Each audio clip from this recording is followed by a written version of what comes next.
Sahabat senior yang diberkati Tuhan, salam sejahtera untuk kita semua. Bersyukur dapat kembali menjumpai sahabat senior lewat acara Jendela Hati. Bersama saya, Pendeta Johannes Immanuel Tuaidan dari GKI Palsi Gunung. Renungan kita hari ini Senin 17 November 2025. Ditulis oleh Pendeta Adi S. Patriabara dari GKI Kafling Polri dengan judul Mengelola Marah yang dilandaskan pada surat Efesus pasal 4 ayat 25-52. Sebelum membaca Alkitab dan merenungkannya, mari kita berdoa. Terpujilah Tuhan ya Bapa di dalam Yesus Kristus.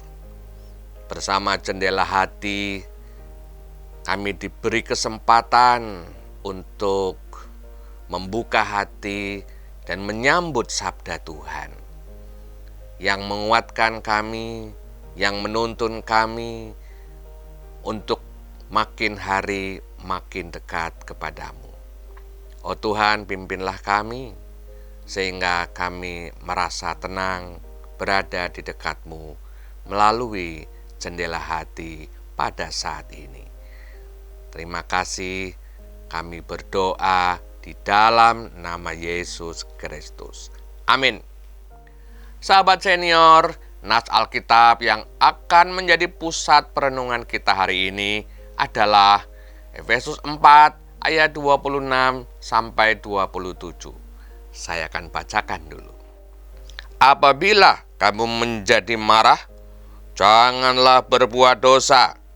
Janganlah matahari terbenam sebelum padam kemarahanmu. Dan janganlah beri kesempatan kepada iblis. Aku tidak mau ke rumah Oma. Terdengar teriakan Fania. Loh, ada apa? Oma kan baik padamu, bujuk Mama. Iya, Oma memang baik, tapi di rumah Oma ada Tante Clara. Tante Clara itu galak, suka marah-marah. Aku tidak mau ikut, kata Fania. Sahabat senior, semua orang pasti pernah marah.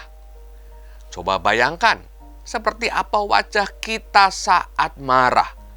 Mulut cemberut, mata melotot, wajah menegang. Menyeramkan bukan? Itu sebabnya banyak orang segan, bahkan takut berelasi dengan orang yang suka marah. Sepertinya hal ini agak membingungkan ya. Di satu sisi sulit rasanya jika kita tidak pernah marah.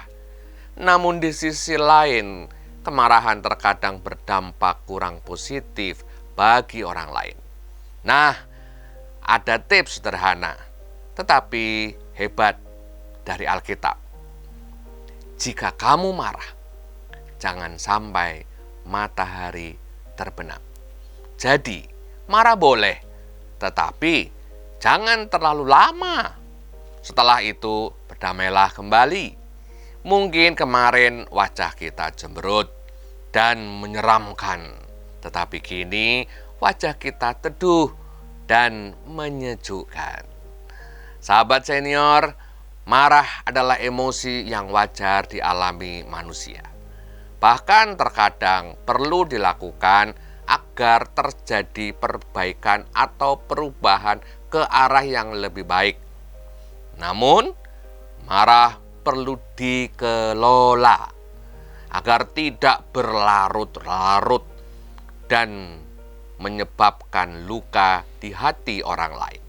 Jika kita marah, ingatlah untuk tidak melakukan hal-hal yang akan kita sesali. Jangan biarkan amarah kita bertahan terlalu lama. Mari kita berdoa. Bapa di sorga, kami menyadari bahwa kami manusia. Dan sebagai manusia, marah itu merupakan hal biasa. Tetapi ketika amarah itu terlalu lama, sampai berhari-hari, bahkan sampai bertahun-tahun, maka itu sudah tidak wajar.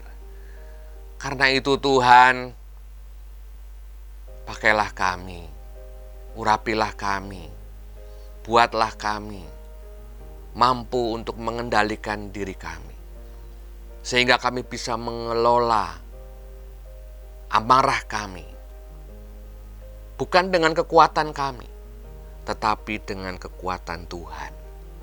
Sehingga Roh Kudus bekerja, dan kami pun makin hari makin berubah, dapat mengelola amarah dengan baik.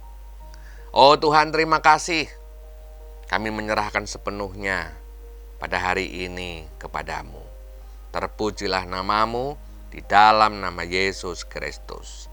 Amin. Sahabat senior, demikianlah renungan kita hari ini. Jangan lupa subscribe, like, dan bagikan kepada sahabat-sahabat kita yang lain. Tuhan memberkati.